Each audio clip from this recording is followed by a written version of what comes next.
जिस आविष्कारक ने स्टेथोस्कोप का उपयोग करके तिजोरी खोली वह वास्तव में प्रतिभाशाली था। यह कैसे काम करता है यहां बताया गया है।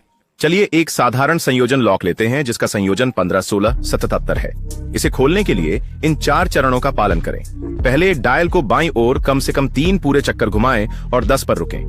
फिर इसे दाईं ओर 56 को एक बार पार करते हुए घुमाएं और ठीक 56 पर रुकें।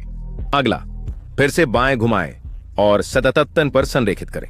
अंत में हैंडल घुमाएं और क्लिक करें। तिजोरी खुल जाती है। लेकिन यह विशेष क्रम क्यों? तिजोरी के अंदर मुख्य घटक 3 पहिए हैं जिनमें कट हैं, एक स्टील की छड़ जो अनलॉकिंग लीवर को चलाती है और एक लीवर जो हैंडल से जुड़ा होता है। यदि संयोजन गलत है तो कट लीवर को अवरुद्ध कर देते हैं जिससे हैंडल नहीं घूम पाता। सही संयोजन के साथ निशान एक पंक्ति में आ जाते हैं और लीवर स्वतंत्र रूप से चलता है, तिजोरी को अनलॉक करता है। ड्राइविंग व्हील जो किनारे पर तीसरा होता है एक महत्वपूर्ण भूमिका निभाता है। उस पर छोटे उभार अन्य